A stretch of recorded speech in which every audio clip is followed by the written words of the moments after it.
स्वागत है कक्षा 12 भौतिक शास्त्र। हम देख रहे हैं मध्य प्रदेश बोर्ड द्वारा जारी की गई प्रश्न बैंक 2021-22 के वैकल्पिक प्रश्नों के उत्तर सहित व्याख्या। ऑब्जेक्टिव सॉल्यूशन में हम देखते हैं विकिरण की द्वैती प्रकृति, जिसका कुल अधिभार 4 अंकों का है और इसमें से वैकल्पिक प्रश्न 2 अंकों के रहेंगे। पहला प्रश्न रिक्त स्थान के रूप में है, जो इस प्रकार से: प्रकाश विद्युत प्रभाव में प्रकाश ऊर्जा विद्युत ऊर्जा में बदलती है। इसका उत्तर होगा विद्युत ऊर्जा। इसी प्रकार से अगला है विकिरण की प्रकृति। विकिरण द्वैती प्रकृति का होता है, जिसमें प्रकाश फोटॉन के रूप में चलता है। कण और तरंग दोनों का एक साथ प्रदर्शन है। द्रव्य तरंगों के प्रदर्शन के प्रयोग द्वारा संभव है। ये डेविसन व जर्मर प्रयोग से ये संभव है। प्रकाश विद्युत प्रभाव की व्याख्या किसने की थी? प्रकाश विद्युत प्रभाव की व्याख्या आइंस्टीन ने अपने प्रयोग की सहायता से की थी। ठीक इसी प्रकार अगला हमारा आ रहा है, फोटॉन का विराम द्रव्यमान कितना होता है? फोटॉन का विराम द्रव्यमान 0 होता है, 0। इस प्रकार से फोटॉन का विराम द्रव्यमान बताया।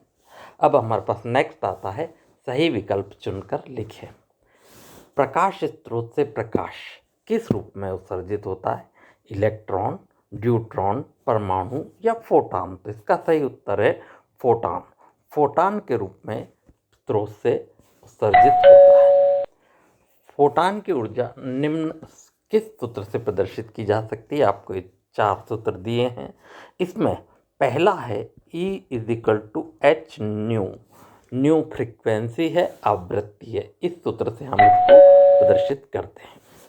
अगला है इलेक्ट्रॉन से संबंधित तरंग होती है मुक्त आकाश में एकल तरंग दैर्ध्य के रूप में, मुक्त आकाश में अलग अलग तरंग दैर्ध्य के रूप में, अंतरिक्ष के विशेष भाग में एकल तरंग दैर्ध्य के रूप में, या अंतरिक्ष के विशेष भाग में अलग अलग तरंग दैर्ध्य के रूप में। तो इसका सही उत्तर है अंतरिक्ष के विशेष भाग में अलग अलग तरंग दैर्ध्य के रूप में। तो ठीक इसी प्रकार से अब हमारे पास आते हैं अगला प्रश्न, जो कुछ इस प्रकार का है। एक वाक्य में आपको उत्तर लिखना है और वो ये है, किसी इलेक्ट्रॉन को पदार्थ की सतह से ठीक बाहर निकालने के लिए जो ऊर्जा की आवश्यकता होती है उसे हम कार्यफलन के नाम से जानते हैं। कार्यफलन कहते हैं। एक इलेक्ट्रॉन वोल्ट तथा जूल में क्या संबंध होता है? एक इलेक्ट्रॉन वोल्ट बराबर 1.67 इंटू 10⁻⁻19 जूल इतनी ऊर्जा उत्सर्जित होती है। ये संबंध इसमें होता है। फोटॉन से संबंधित डी ब्रोगली तरंग दैर्ध्य क्या होती है? तो लैम्ब्डा जो होता है वह h/p या h/m/v, ये डी ब्रोगली तरंग दैर्ध्य। आइंस्टीन की प्रकाश विद्युत समीकरण क्या है? आइंस्टीन की प्रकाश विद्युत समीकरण E=h⁻μ0। यहाँ न्यू आवृत्ति एवं न्यू नॉट दहली आवृत्ति, h प्लैंकनी आतंक है। प्रकाश की तीव्रता बढ़ाने से प्रकाश धारा का मान किस प्रकार प्रभावित होता है? यह प्रश्न है। इसका उत्तर कुछ इस प्रकार से देना होगा। प्रकाश धारा का मान प्रकाश की तीव्रता के समानुपाती होता है, अर्थात तीव्रता बढ़ाने पर धारा का मान भी बढ़ जाता है। प्रकाश की आवृत्ति बढ़ाने से प्रकाश धारा के मान में किस प्रकार प्रभावित होता है? प्रकाश धारा का मान प्रकाश की आवृत्ति पर निर्भर नहीं करता है, अर्थात आवृत्ति बढ़ने पर धारा में कोई भी परिवर्तन नहीं होगा।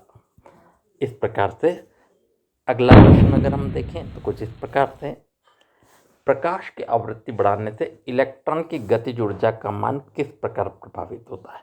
इलेक्ट्रॉन की गतिज ऊर्जा का मान प्रकाश की आवृत्ति के समानुपाती होता है, अर्थात आवृत्ति बढ़ाने पर इलेक्ट्रॉन की गतिज ऊर्जा का मान भी बढ़ जाता है। अब नेक्स्ट क्वेश्चन हमारे पास आ रहा है, फोटॉन क्या है। फोटॉन ऊर्जा का एक बंडल है जिसकी ऊर्जा E बराबर h नहीं होती, जहां h प्लांक नियतांक है।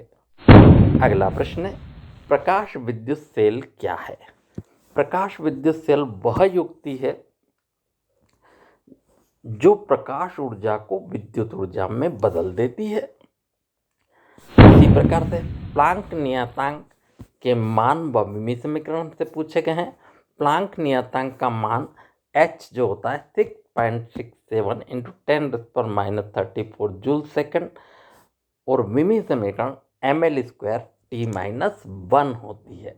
बस इसी के साथ ही आपका ये चैप्टर का ऑब्जेक्टिव प्रश्नों के हल समाप्त होते हैं।